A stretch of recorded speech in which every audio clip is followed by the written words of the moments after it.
Welcome back, everyone, to Pontos Fathom Press. Today we're going to talk about August Moldenhauer's Impedance and Admittance in Desiring Machines. It's book one of Artificial Psychology of Desiring Machines.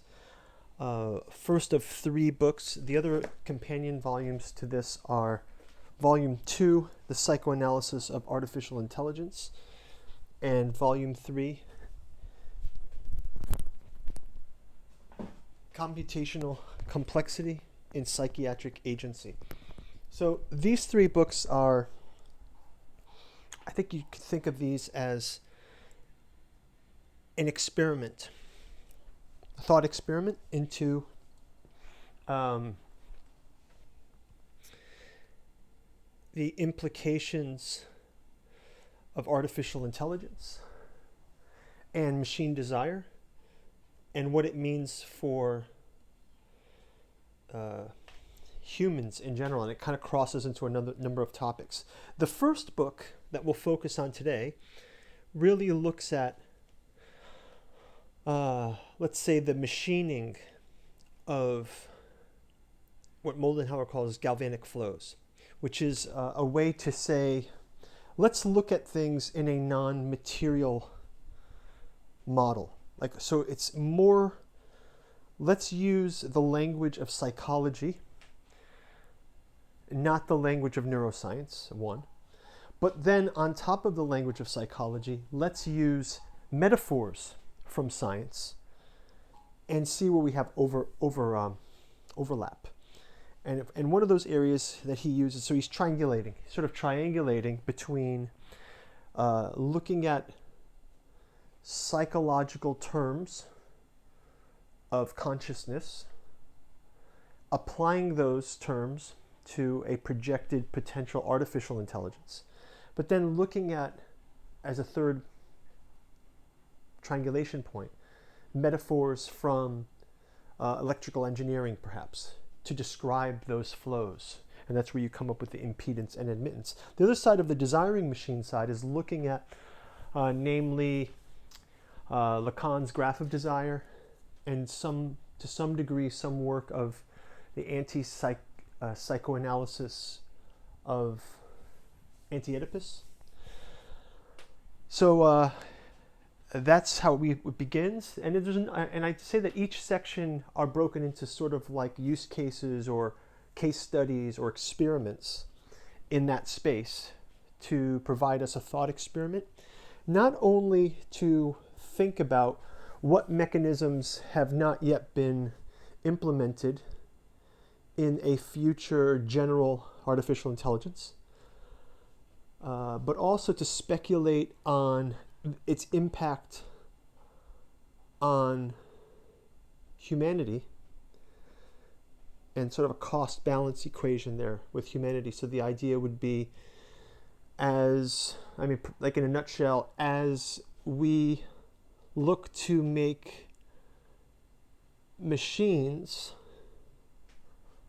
more able to perform tasks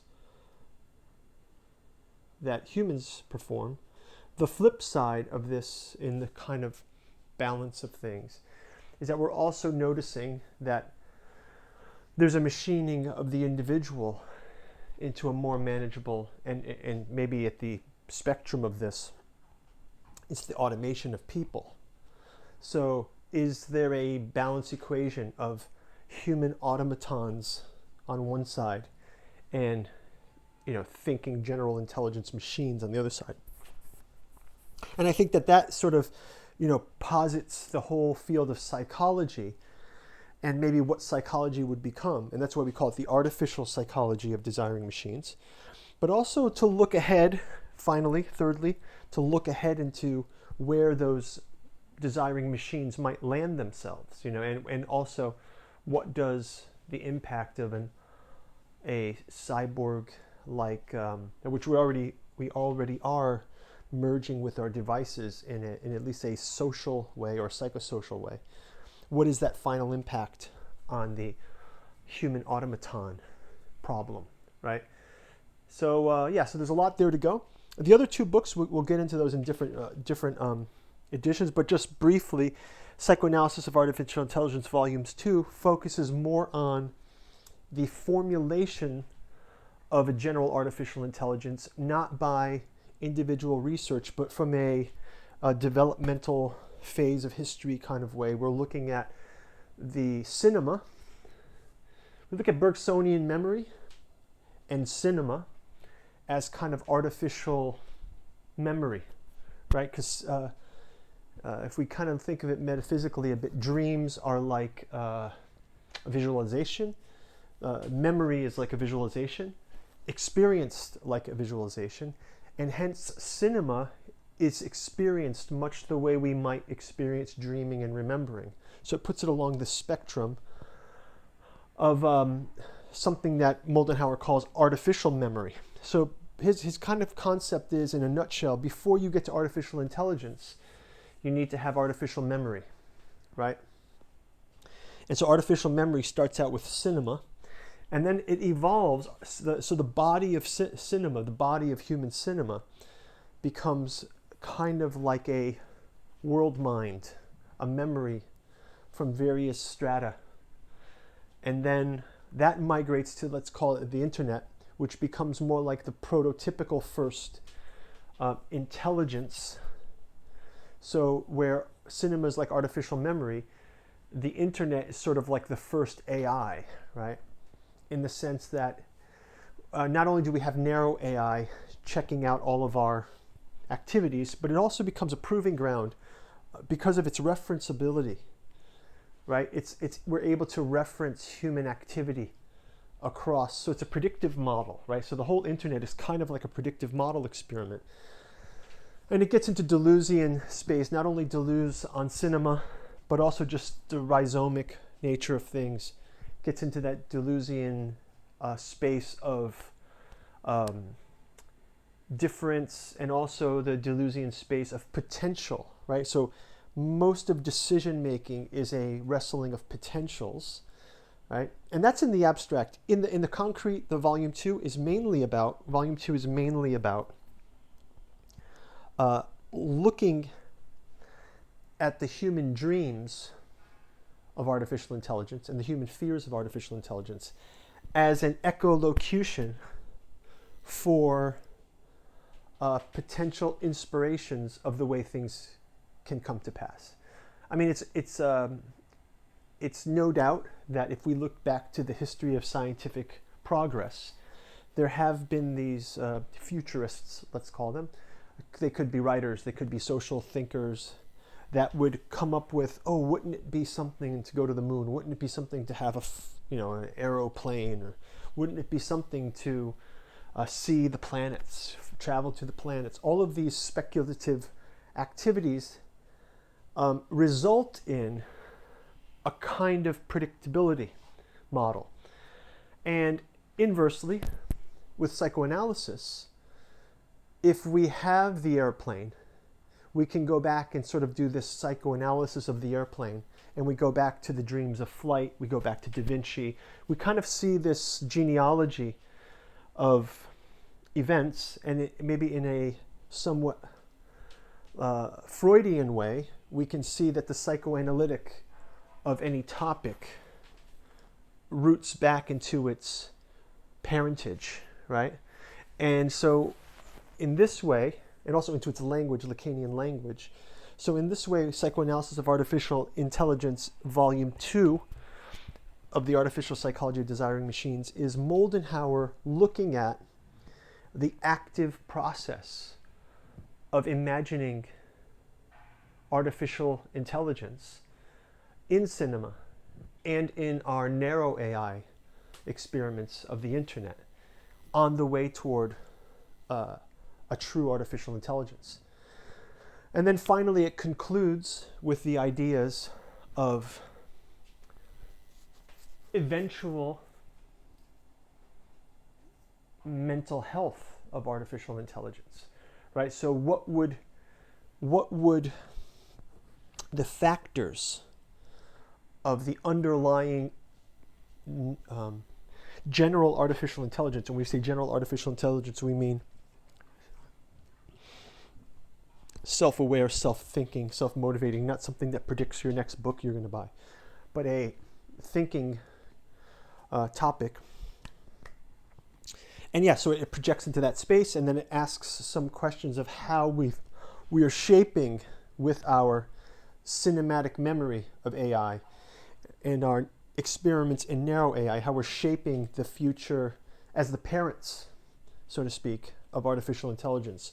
We are shaping the potential issues that this child of humanity, artificial intelligence general, may encounter going forward, right? So that's sort of the space of volume 2.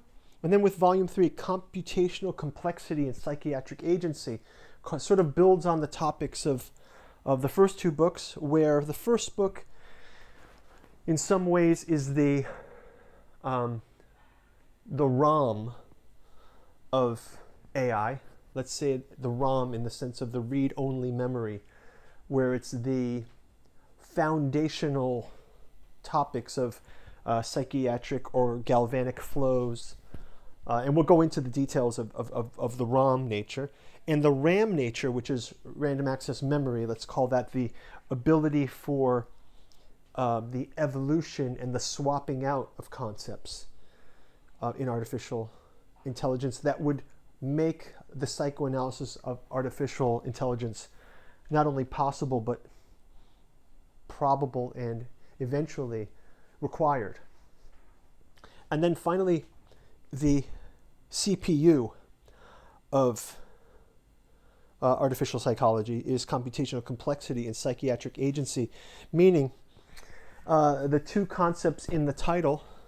We start out with computational complexity, meaning problems in computation and in complex computation and computability, right? And there's a whole section on computability,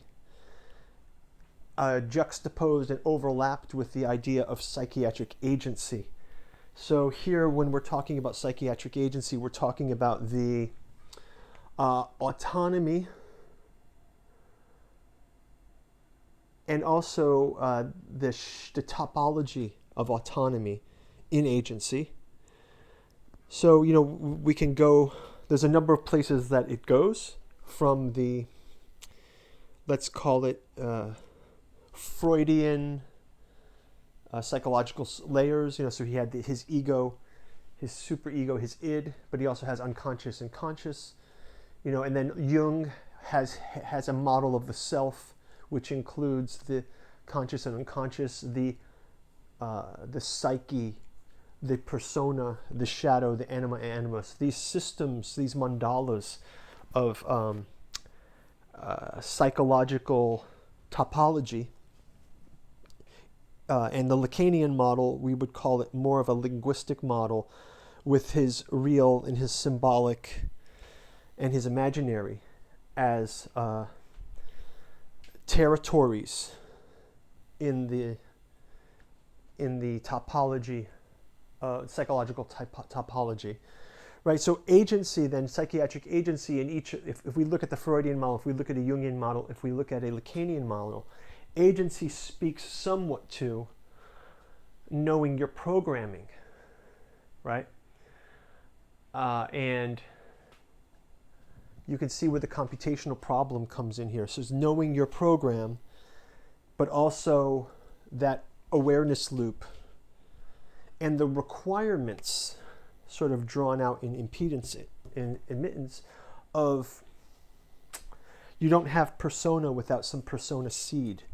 And there's probably a desiring machine problem here that will eventually, would most likely, Moldenhauer posits, require at least some form of humanized intervention, as we have the most experience with overcoming and being held by our biological programming. And a artificially programmed intelligence would suffer from both its parents' nurturing and its parents' naturing in the way that we would write it. So complexity in psychiatric agency finally takes us to that place of how levels of self-awareness and levels of fundamental programming have to reconcile, and slightly touches on the consciousness problem, consciousness as a source, not as a symptom. All right, so that's the other two books. We'll get into those in subsequent videos. Let's kind of focus today on impedance and admittance in desiring machines. So we'll quickly jump into it, and we'll talk about section by section and can get to us here. Starting out with the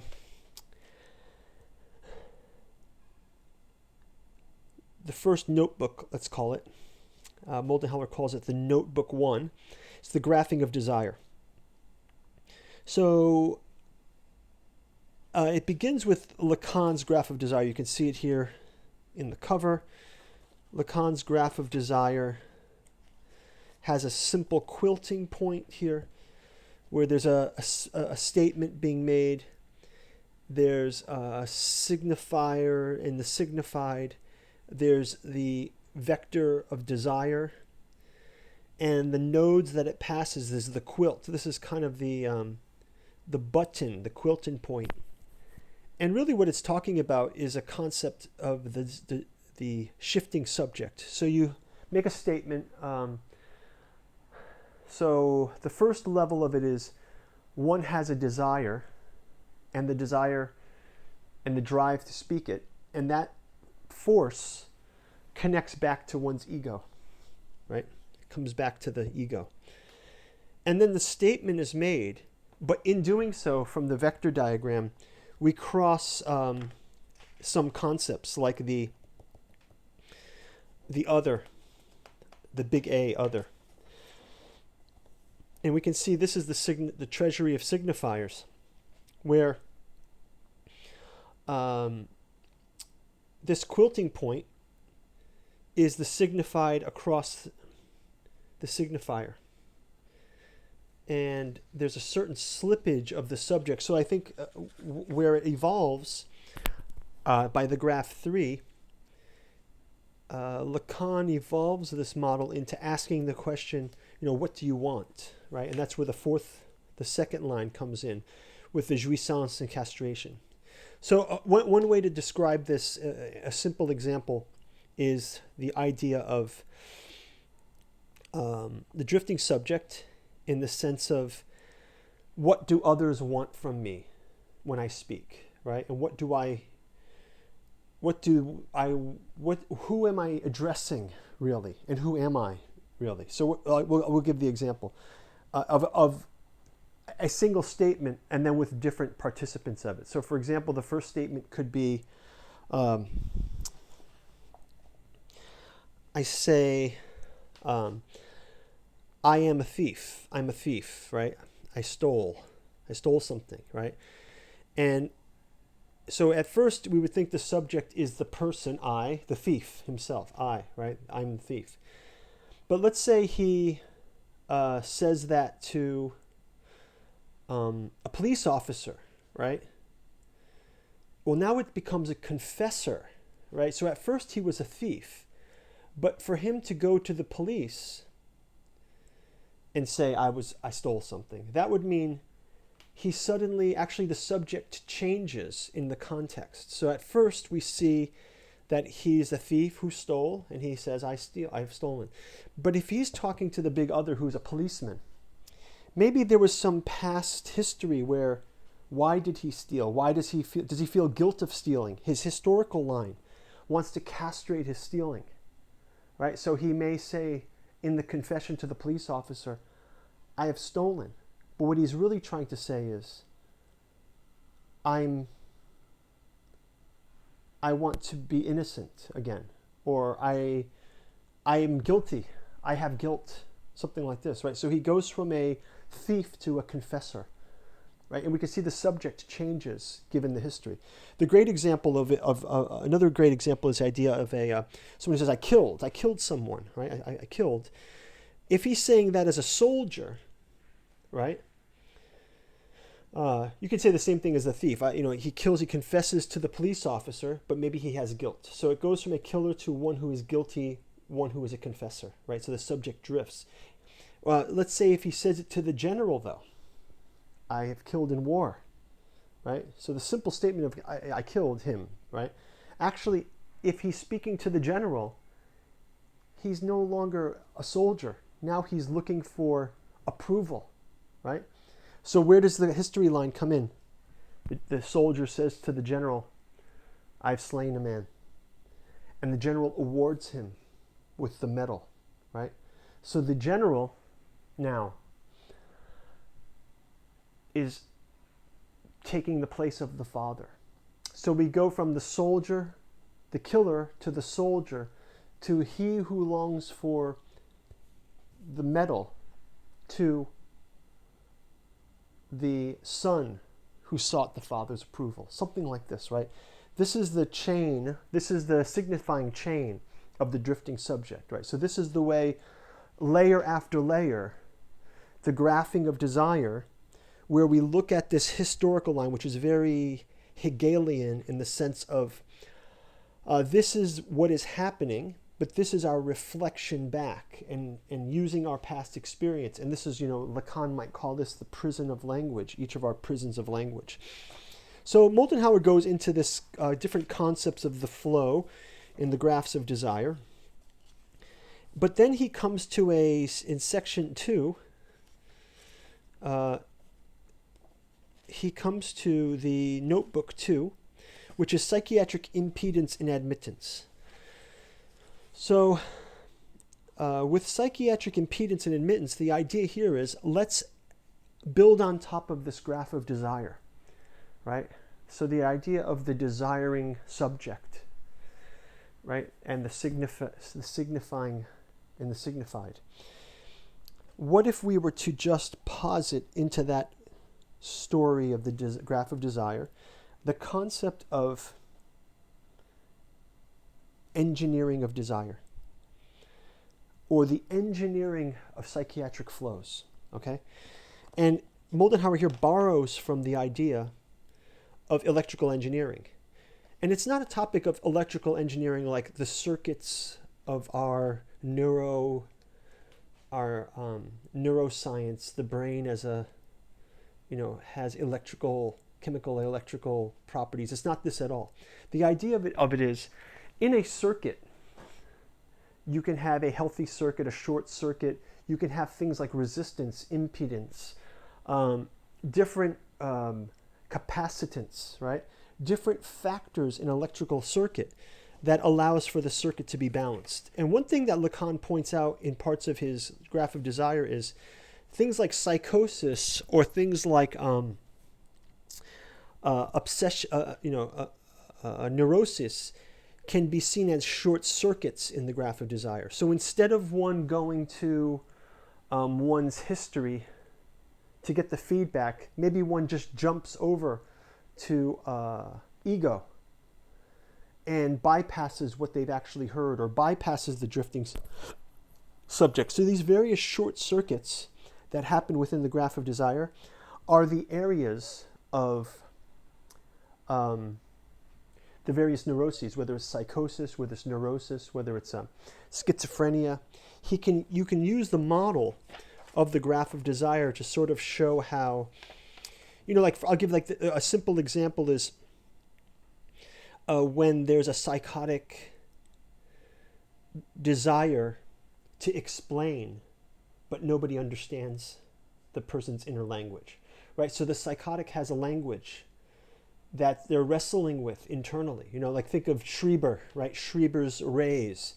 He's trying to talk about these rays, but he's inside of an asylum, right? And that's not socially acceptable talk, kind of. You're not God's woman. You don't have rays that are, you're not being changed into some vessel for God from the point of view of the doctors, right? But from the internal logic of the psychosis, there's an explaining that wants to happen. And that can be seen as a short circuit in psychotic language, for example. That's an example. So Moldenhauer introduces the idea of these short circuits. Were they a circuit, we could balance a circuit, make a healthy circuit by things like impedance and admittance. So impedance is the idea of impeding the flow. So the idea is, let's give an example, a simple example, like you're a person who, let's imagine a person who's very sensitive to overhearing conversations, right? So the person goes to a bookstore. Let's say a person goes to a bookstore, and while he's looking for books, he hears the people in the next aisle talking, right? And he can't unhear them talking. But because he has a slight neuroses of a sort, he obsesses on what they say and thinks in his neurotic thinking they're talking about him, right? Like a paranoia. Let's call this a paranoia. In the paranoiac story, let's come up with a paranoiac story, right? There's an imbalance in the paranoia, right? The paranoia is, well, they're not talking about you, they're talking about them. And when your relating function short circuits, right? When there's a short circuit in the relating function to external voices versus your internal voices. When so for example, the paranoiac overhears them say, my mother was always out to get me, something like this. And the paranoiac says, oh, was my mother out to get me? Something like this, right? The paranoia is a noia that is parallel to what it should be. So what Moldenhauer posits here with impedance is, what if one were to impede or have resistance, a resisting mechanism in psychoanalysis? So let's use the graph of desire to find the way the desiring subject in neurosis or in psychosis could misfire, short circuit, and then apply as a conceptual model a short-circuiting remedy, which might be, what you need is a bit of a resistor there. So again, all of those electrical engineering words now become supercharged, no pun intended, but supercharged with a psychological weight to them. So for example, capacitance is one's capacity. Admittance, again, is what the circuit can admit as opposed to what it resists, right? So the healthy individual has a well-balanced psyche, let's call it, a well-balanced symbolic in the Lacanian term, right? Where there's the real and the imaginary are sort of balanced out by the symbolic play area where they can lead a existence, and balance desires with fears and complexes and do the juggling work there. And what psychoanalysis could be in terms of a graph of desire and this borrowed electrical engineering concept would be, what if we were to look at the graph of desire that's out of balance and adjust it with the psychoanalytic equivalent of electrical engineering componentry? Okay? So the idea here is one doesn't always need to speak when one thinks, right? That's a capacity issue. When one has the ability to charge up capacity, one realizes, well, I can listen a bit. I can refrain from just speaking. And then I can wait for the moment as the charge builds up of my ideas to release this charge. So obviously these are all very metaphorical. They're all very allegorical. But Moldenhauer uses these as a way to talk about what he calls and introduces as galvanic flows. Okay? And the way he calls it galvanic flows is he wants to distinguish the experience of being a desiring person and let's parenthesize desiring machine in a way, and also in that kind of anti-psychoanalytical Deleuzian way of being a body without organs. So the idea is it's not a question of neuroscience. It's not a question of picking you apart into little subsections. It's a question of a general approach, a lay approach to the psychoanalytic and an agency mechanism that comes in and helps to balance the healthy circuit with things that we would use to balance any circuit. And impeding things that aren't desired and admitting things that are desired. Very simple. So the desiring machine is that healthy system in which there's a balance of impedance and admittance, is sort of maybe one way to look at the second experiment of Moldenhauer's. The third experiment now, and he leads into it, was the idea of galvanic flows in desiring machines. So here he talks about the psychiatric applications of magneto-galvanic flows. And what he's going for in this is, he starts to do an inventory, and he almost calls it a nosological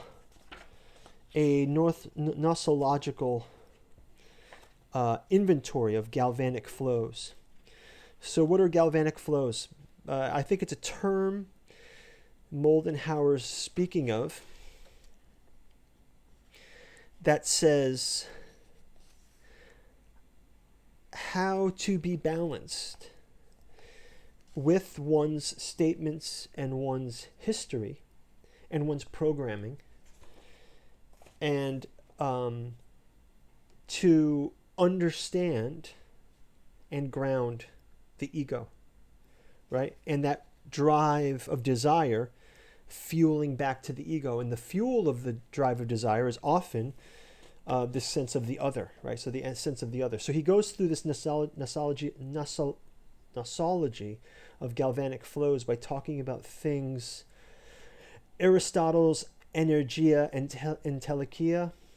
He talks about this 17th century kind of idea of Frankenstein, right? The idea of unnatural reanimation, and that myth, the science fiction of the golem, right? The golem who is charged with electricity and the life comes back to him, right? So again, we're getting into the space of not looking at artificial intelligence as a series of systems, but as a mythological infusing of matter with thinking in a metaphoric way, right? And I think the way that it's metaphoric is really like to say, let's just draw the line between narrow artificial intelligence and general artificial intelligence, right? With narrow artificial intelligence, it's a tensor flow equation, it's a neural network, it's array math, it's algebra of arrays, and it's just honing in on probability spaces. That is not what we're talking about. So we're not talking about narrow AI predicting things based on data. We're talking about something very different, and that is, it starts out with, we said, Aristotle's entelecheia and energia, right? But then we keep going into other systems of galvanic flows.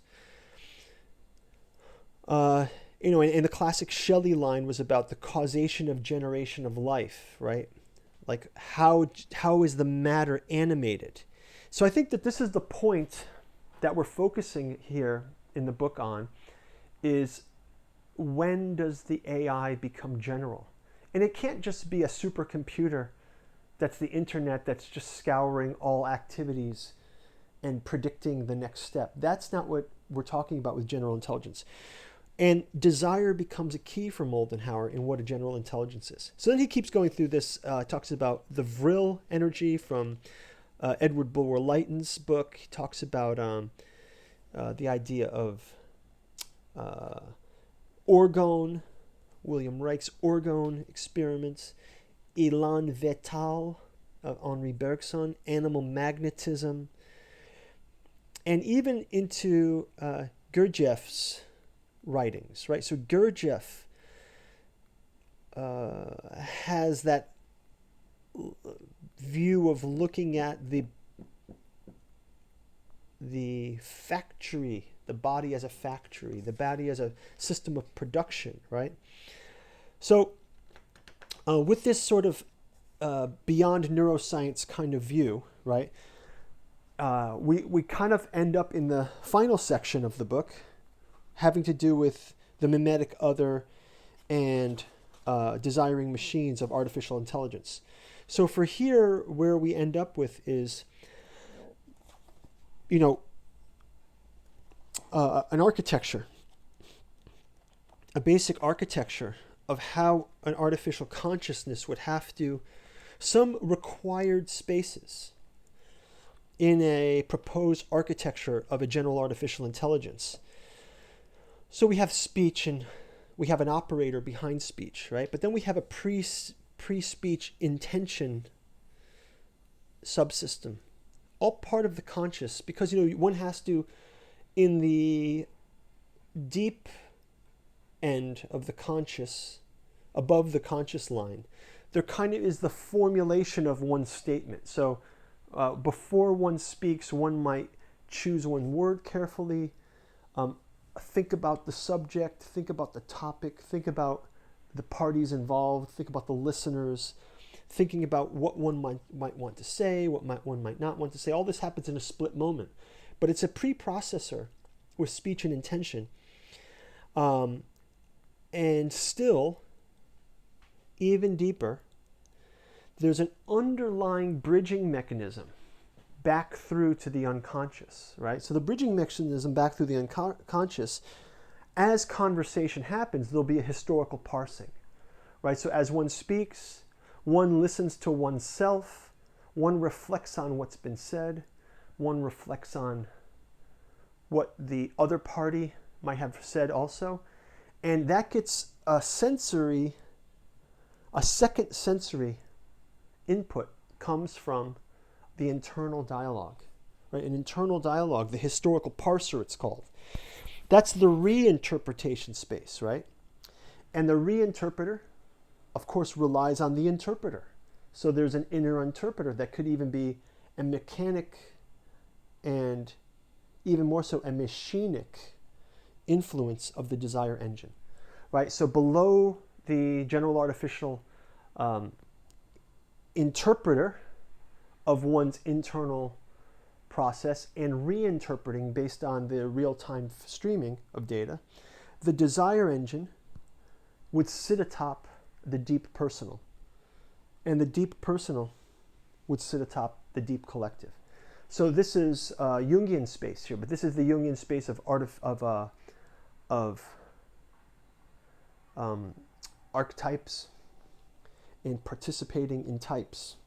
And the typing would be really key to desiring machines. Moldenhauer positing here that the typing of the deep personal and the desire engine would require some seeding of concepts. So in a way, we're talking about subsystems of desiring machines that would require, and we see this throughout film, right? And some of that gets dealt with in our second volume on artificial intelligence psychoanalysis, but we see some of that in this final notebook.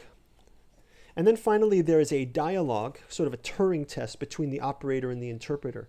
And this is just Moldenhauer and colleague discussing some of the finer points of the book. So anyway, that's an overview of the book. I hope you found that interesting. Check out the links below if you'd like to order a copy of it.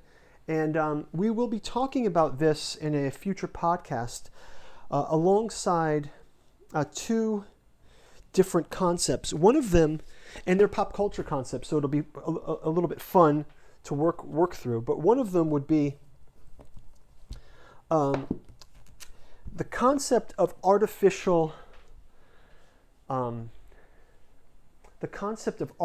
beings in fiction, and we'll use for the example two examples that are current. One will be the mentats and the golas of Dune, and we've had a podcast before about mentats and golas.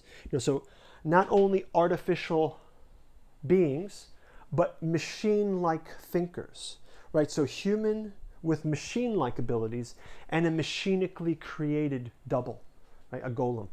And then we'll also look at it in conjunction with Bleach, which has the Bleach manga and anime. That has a very rich story in it around the concept of souls, hollows, which are souls separated from their bodies. It has concepts of the hollows that advance into these more powerful Vastoloides forms, which are like